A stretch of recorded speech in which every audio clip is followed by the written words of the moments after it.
Welcome, everybody. Thank you for being here. Thanks for watching this video. Today's topic is finding and defining your path. Tom Flower and I are here to discuss this. It's something that's near and dear to our heart. And the way that this topic initially came up for me is that I have a lot of conversations with students of meditation. I lead meditation on a pretty regular basis. And throughout my spiritual path, or since I've started practicing meditation, people will ask, well, what's the best way to start, or how should I start, or when should I meditate? And over the years, I'm always very forthcoming with any tips, any tricks, any apps, any teachers that I find interesting. But what I saw was that so many people would never really pick up my recommendations and actually try them. And so I started thinking about the importance of finding and defining our path.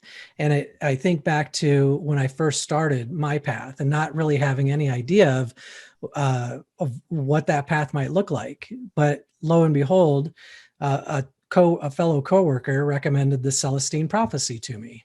And of course, I pick it up like a book of fiction and read it. And it really piqued my interest. And if you haven't read it, it gets into synchronicities and following those synchronicities to the next lesson or to the next person or the next waypoint in your path. And from there, of course, I started finding all sorts of different speakers and authors. I remember almost 8 years ago when I was making a lot of changes in my life back then, and I had been living very unhealthily and got to the point where I realized I wanted to be around for the long term and just hadn't really been living in that way. So I started making lots of changes, one of them being walking every evening and listening to different authors around self-improvement, spiritual path, things like that. And so at the beginning, I was consuming everything I possibly could on those evening walks, starting with Wayne Dyer, Dan Millman, Abraham Hicks. I mean, the list goes on and on. I mean, there's just so many really good authors out there that there was no end. I was voracious. And then a few months of that, and I started hearing in these books, start to meditate. So I started meditating. And then all of a sudden, all of my resources, all of the teachers shifted because I was open to a shift in teachers and I was ready. I was at a different level of my spiritual path.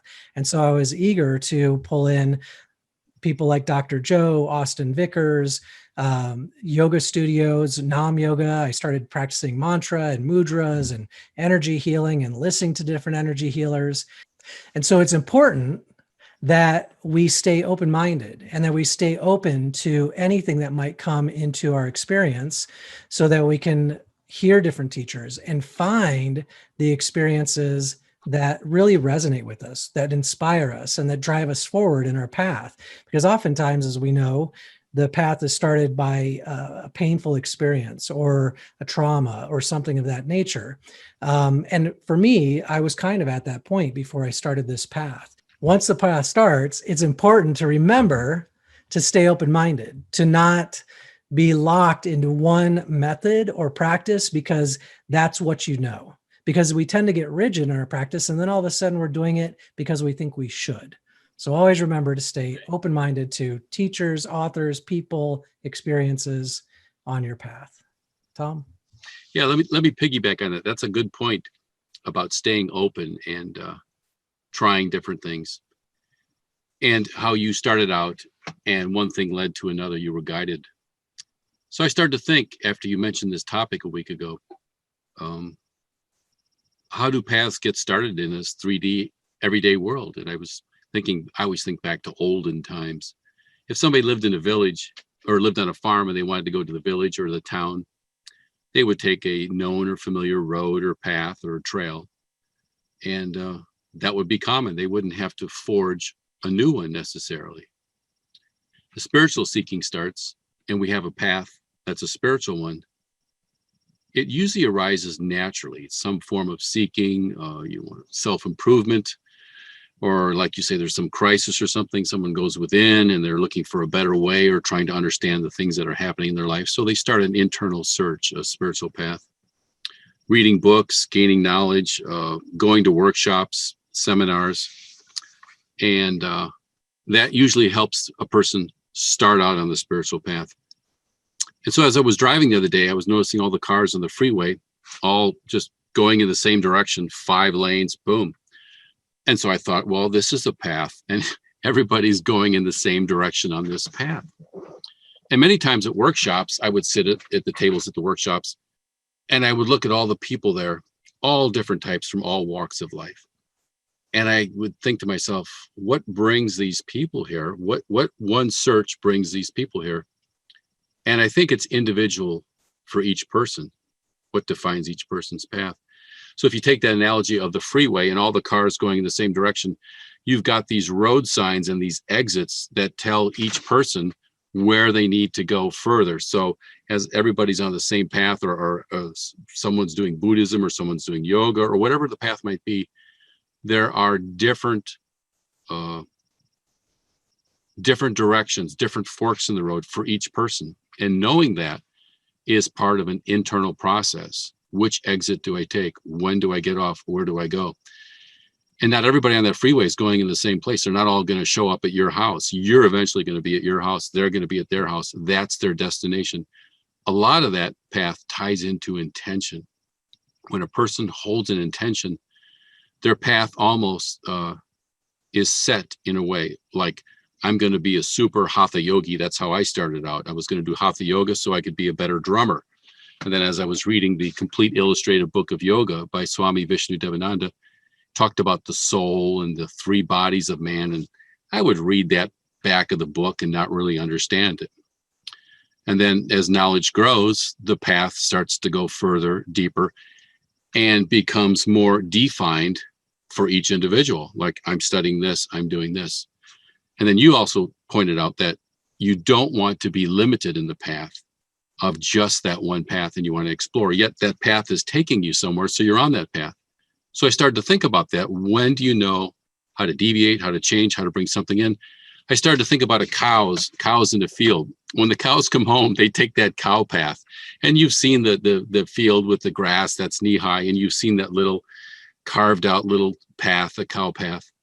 Eventually that becomes a rut because it gets used so much, and we don't ever want our path to become a rut. So just like those cars on the freeway looking at the road signs, we have to look at the signs in our life, in our daily life, in our routine, that tell us how we need to adjust, how we need to navigate, when to go forward, when to change, and when to know the difference. The power of following that path and avoiding those ruts, as you talk about it, and being open to other ways, to greater consciousness or enlightenment or manifestation. For me, a big portion of embodying the practice, or whatever practices I was doing at that time in my life, were the experiences that came from the practice.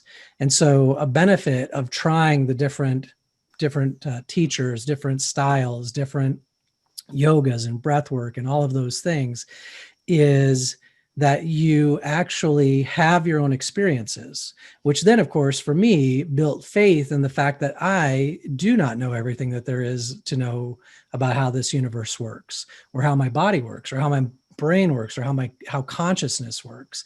And so just those experiences in and of themselves were key in helping me define my path. And part of that is seeking those transcendental experiences. And sometimes those are intense, and sometimes those are really peaceful, calm moments. But either way, once you have a series or even one of those intense moments, you are going to embody that practice. You are going to start doing it because all of a sudden you've built your own faith. You've had your own experiential evidence appear to you based on your efforts. And so I think for me, it's always been key to to find ways to generate that connection to the divine, to find ways to remind ourselves that the divine is in us. And it reminds me of a story, and I think it's Greg Braden's book called The Power of Prayer. I may have the title slightly off, but he loves, I've seen him speak a few times and I've read multiple books of his, and he loves to talk to the indigenous people where he's visiting, because he's always trying to learn more and more about ancient traditions and spiritual practices and things of that nature. And he tells a story where he's asking the monks, like, okay, so what about the the chimes and the bells and the chanting and the spinning of I'm sure there's a name for them, spinning the wheels and prayer wheels, and the monk says to him, all of this is to generate this. All of that external is to generate the connection within the observer, within the people that are participating, within those that are witnessing that experience. And so that is one type of practice, but there's so many types of practices that allow us to generate our own experiences, whether it's, music, meditation, qigong. I mean, the list goes on and on and on. I won't even try to go through the whole list, because I probably couldn't. But those experiences are what have been so key in driving me forward in my path and my practice. And so I of course, encourage people to try different types of music, different types of meditation, studying different types of consciousness or yoga sutras, there's so much knowledge and so much wisdom out there. And it's all meant to help stretch our mind and stretch our understanding and develop more capacity to have different types of experiences. And then, of course, the ultimate goal is to blur that line between when we're practicing and when we're living. And so all of a sudden, we are conscious as often as we possibly can be, where we're in our being, when we're in our body, when we're tuned into the now moment with our eyes open, having conversations, whether it be work, where a lot of times we kind of turn that off, or at least I've been guilty of doing that. But I'll tell you, when you can stay in that moment, when you can practice it and start blurring the lines, you will notice a difference in how your life unfolds and how you perceive the reality around you, and in how other people interact with you. Yeah, very true. You made a good point, especially in the beginning there, when you talked about experience helping us further define our path and to keep us going and to encourage us, give us enthusiasm. Carlos Castaneda calls those events that occur in our life reaffirmations from the world around you. Those beautiful little miracles, synchronicities, all those things simply point to the fact that we are going in the right direction. The world is nodding to us and saying, yes, you're doing the right thing. And that helps to really propagate our practice. Going to workshops, I noticed you go to a workshop 4 or 5 days, 6 days, whatever it might be, 3 days. And when you come back, you're just completely full of energy. Everything in your world seems to be on the path, right on. And if a little obstacle comes up or some situation or circumstance, doesn't even bother us, because we have so much momentum and so much energy from that. And I used to liken it to being a little kid and having my bicycle. And instead of stopping and putting your kickstand down on your bicycle, you just run and you drop your bike, and that wheel still keeps spinning. Going to workshops, having experiences come to us that reaffirm our spiritual path is like taking a hand and pushing the spokes of those wheels and just creating that momentum, keeping that energy going. So a big aspect of the path is to generate energy in the body mind. And like you said, the list is so big: qigong, yoga, meditation, prayer, mantra, whatever it is, spinning of prayer flags, all those just to keep that practice going, just to feed that. I remember once years ago, Swami Satchidananda said, all you need is a thread. You need one small little thread running through your spiritual practice that you hang on to, whether it's prayer, whether it's mantra, it doesn't matter what it is.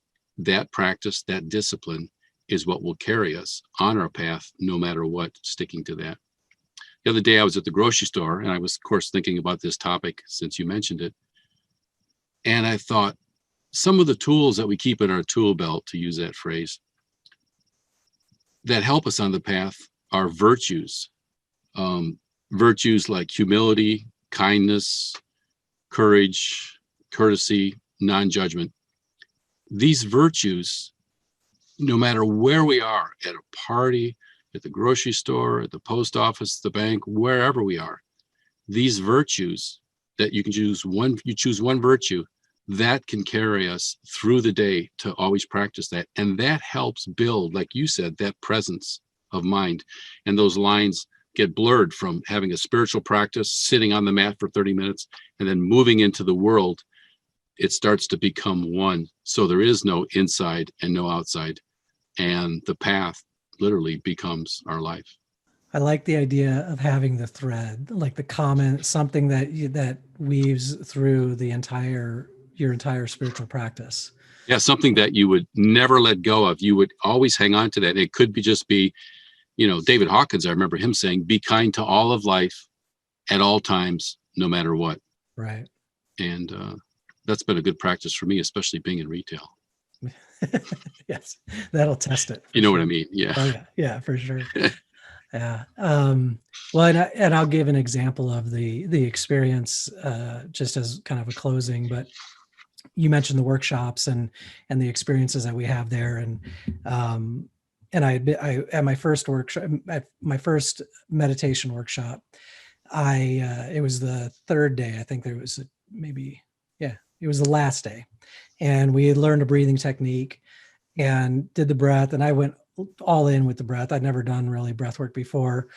May have given myself a hernia doing it, to be perfectly honest. But it's fixed now. So, but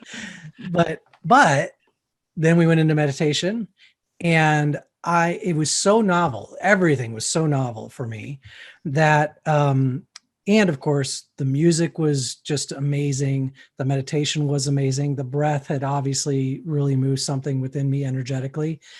And all of a sudden, I had this sensation in the right hemisphere of my brain, where it actually felt like somebody had taken a dropper. When you see the side of a fish tank and somebody drops colored water. Oh, yeah. It's, blooms down into the. So it was as if somebody had done a dropper of bliss into the right side of my brain. It was very specific. It was very new. I mean, it was the words for the bliss and the love and the ecstasy that came into that part of my brain, and then of course through my entire body, were at that time really indescribable to me, because I had never had anything feel like that in my life. And when you have an experience like that, where you're literally part of me is having the experience, part of me is going, okay, what is happening? How is this happening?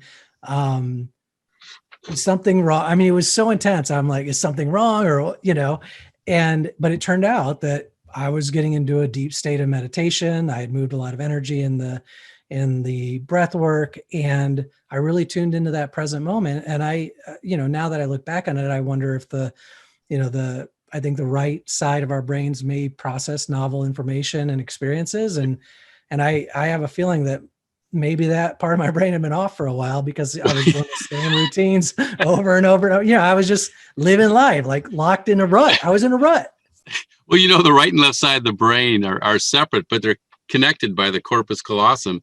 And so perhaps by going to the crown, doing the meditation, doing the breath as you did, and taking it all the way up, you actually made that connection to the other side of the brain. Way to go, Cecil. Thanks. Yeah, it woke me up. So, but of course, after an experience like that, what do? I am off, right? I am off on that path. And I went as deep and as far as I feel like I, could with that. Well, next thing you know, you're doing the breath while you're driving to the airport or something. Yeah, something like that. You're doing it everywhere. You're doing it before meetings.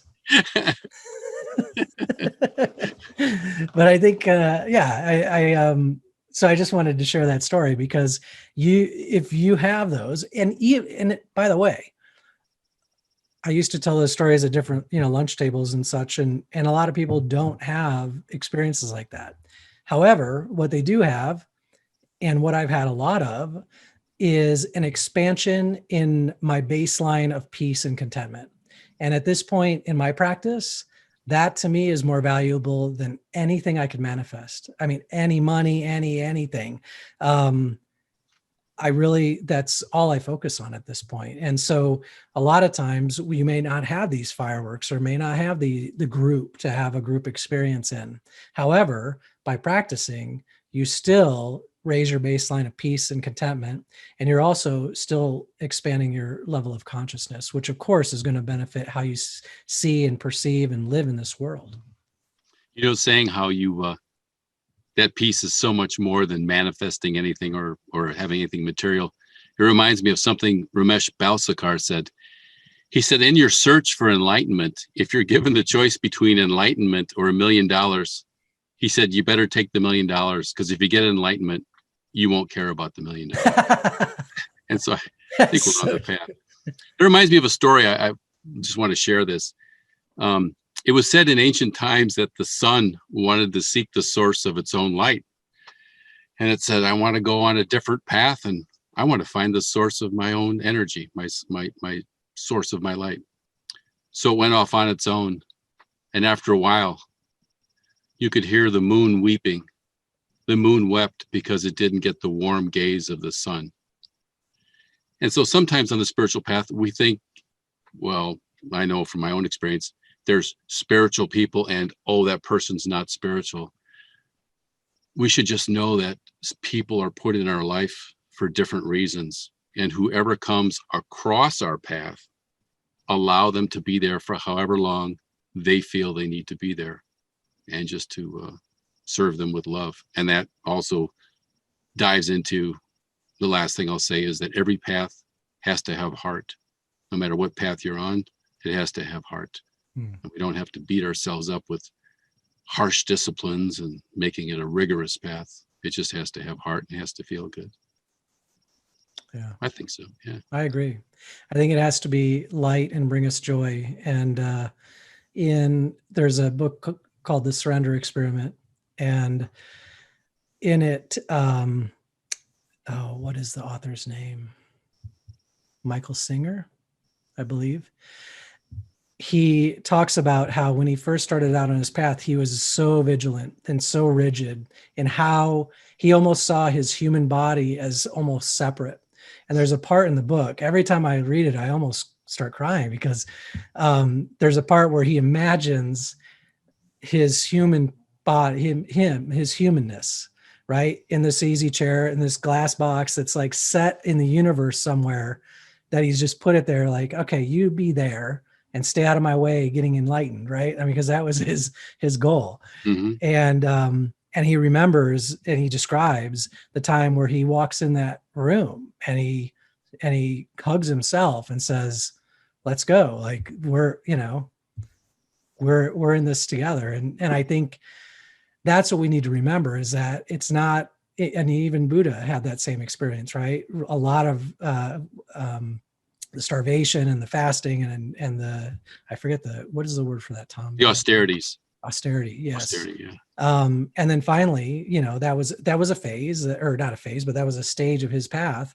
But it always reminds me that we need to be kind to ourselves, and what we are doing should bring us joy, and it should feel light, and it should propel us and inspire us. And so whenever we find ourselves frustrated or not wanting to do whatever practice we're doing, perhaps that's a good sign to look for another teacher or book or path or practice. It doesn't mean we have to change. Just keep it fresh, keep it light, keep it human. I mean, remember that, this body houses this soul. So it should feel good while we're on that path. Very good. Wow, I'm glad you chose this topic. This was great. Yeah, thanks for joining me, Tom. I appreciate your wisdom. It was great. Yep, it's been good. Awesome. See you next time. See you next time. Bye-bye. Bye.